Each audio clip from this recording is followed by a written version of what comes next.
We can't handle that at this hospital. This man traumatized the living daylights out of me. The whole head caught on fire. Dr. Sanders, help me. What's wrong, YouTube gang? I already know why you're here. You guys want to find out what happened to me after I got burnt by hot boiling water and had to go to the hospital. Man, I'm telling you, you guys not gonna believe it. You're not gonna believe it. But yo, that's enough talking. Let's just get it. Now, like I said in the last one, my mom scooped me up and took me to the hospital. We had to take a taxi there. And she took me to Brookdale Hospital. And if any of y'all live in Brooklyn, y'all know about Brookdale Hospital. Let's just say Brookdale Hospital isn't the best hospital to be taking somebody to. But she took me to Brookdale Hospital. And these fools gonna tell me, your son look like he got third-degree burn, and we can't handle that at this hospital. He's gonna have to go to the burn clinic in Manhattan. Really, and my Nick? mother's looking at me like, You stupid little baby. You just burnt the living daylights out of your feet. and I'm sitting there like, Mama, I don't want to go to the hospital in Manhattan. Bruh. But I had to go to the hospital in Manhattan. So they had to call ambulance. What? Ambulance. You're so dumb. And come pick me up. But it took forever for this ambulance to come get me. Well, it felt like a forever because I fell asleep. And tell me why the stupid ambulance driver gonna sit there and think it was funny to tell me, Okay, we have to transfer you from this bed onto the stretcher, but you gotta hold your breath because we use these sheets to pick up dead bodies. Wait a minute. Wait a minute. Wait, first of all, you're not gonna speed past that like you didn't just say what you just said. what the how dare you tell me that? I'm only 5 or 6 years old. This man traumatized the living daylights out of me. So he tell me, On the count of 3, hold your breath when we pick you up and transfer you over to the stretcher. now my mama didn't hear that, because if she heard that, she would have freaked the hell out. But he told me that, and I'm sitting there like, oh my God, I gotta hold my breath. I don't want to smell dead body. Nope. So I sit there and he goes, 1, 2, 3. now I'm holding my breath for dear life, because I don't want to smell no dead bodies. Stupid. I'm in the sheets like this Look at this. Somebody come look at this. until I freaking pop, because I couldn't hold my breath no longer, and I take a big breath. And I'm like, wait, this don't smell like dead body. You stupid. My stupid butt. I don't know what dead body smell like. So anyway, they take me, put me in the daggone ambulance, and they drive me all the way to daggone Manhattan. Now they take me out the ambulance, and they take me all the way into the back, right? First doctor I see gonna tell me, I gotta cut the skin off his feet so his feet can heal. I'm sitting there like, oh no you not. You are not touching my luxurious skin, even though it's bubbled up on my damn feet. You are not cutting the skin off my feet, Mr. Old Man. So they give me IV, and my mother holding me down as they proceed to cut the skin off my feet. It was dead skin, so I ain't feel it. But while they cutting it, I'm sitting there like, ah. But my mom's looking at me like, Boy, you can't feel it. Stop faking it. I look at my mama like, oh, you're right. But still, Stop it. Get some help. Because in my mind, her like, oh my God, no, stop. You're killing me. You're killing me. You're killing me. Now at this time, my father comes up to the hospital and he's looking at my feet and looking at me like, what did you do to your feet, boy? And I'm like, peanut butter jelly time. So after they cut all the luxurious skin off my feet, they take me to the kids ward. And I'm on the kids ward for a long time. I mean, I was there for so long. I had to be in the hospital for at least 2 months. Bruh. I spent Halloween in the daggone hospital. Yup, I had to go to school in this daggone hospital. I had to play in this daggone hospital. I had to do everything in this daggone hospital. Now, while I was in this hospital, I had to have people come up and stay with me. So my father had to stay with me. My mother had to stay with me. My mother even paid one of my cousins to come up to stay with me every once in a while. But there was one thing that I will only let my mother do. And my mom's, let me tell you, I love this lady to death because she's a trooper. She came up to the hospital 3 times a day. And remember, the hospital was in Manhattan. She worked in Queens, and then she lived in Brooklyn. But 3 times a day, she came up to the hospital to do this one specific thing. She had to clean my feet. What? Yep, I know you're like, why she had to clean your feet? You are not the Lord. Why does she have to clean your feet? But let me tell you why. See, I had dead skin that would accumulate on my feet. And those nurses, they were mean. They would be like, Ugh, we gotta get the skin off. Ugh. and I was like, ugh, I'm gonna kick your old butt. As soon as I get the feeling in my feet, I'm gonna kick you. You are so violent, lady. And understand, I had to get this done morning, noon, and night. And 3 times a day, I was in excruciating pain until one day my mom took some Q-tips and she did it nice and softly. I mean, it took her about like an hour to do it, but she did it. And I wouldn't scream and I wouldn't yell and I wouldn't lose my freaking mind. Cause my mother, she cared about my pretty little feet.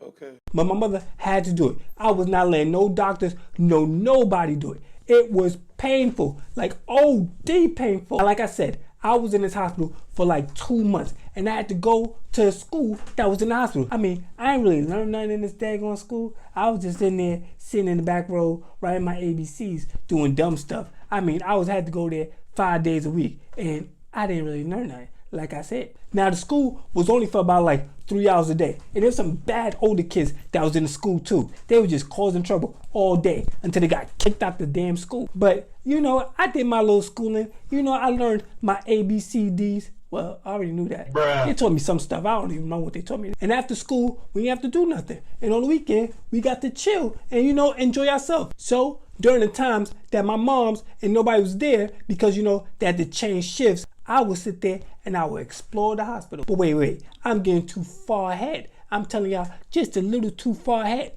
Let me rewind it a little because remember, I got burnt by hot boiling water and I couldn't walk. Yes, I had to learn how to walk all over again. And the way I had to learn how to walk was traumatizing. So in the process of learning how to walk all over again, I had a therapist that would come teach me how to walk. And I wasn't trying to walk. Nope. I was like, it hurt. I don't want to walk. Please, no, don't make me walk. Tell me why. There was one day where I learned how to walk all in one session. Yup, one quick session because of my mama. And I know you're sitting there like, Oh my God, your mama's so amazing. She got you to walk again. no. This lady looked at me one day and said, If you don't walk, I'ma stick a needle in your butt. Huh? Who mans is this? Get him the out of here. what are you talking about, Willis? What do you mean you're gonna stick a needle in my butt if I don't walk? You can't do that.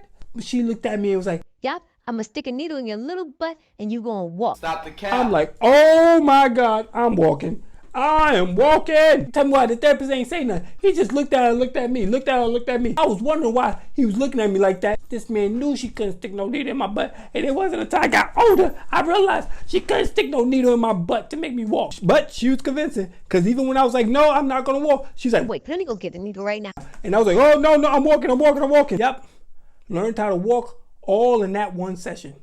Thank you, mama, for traumatizing me.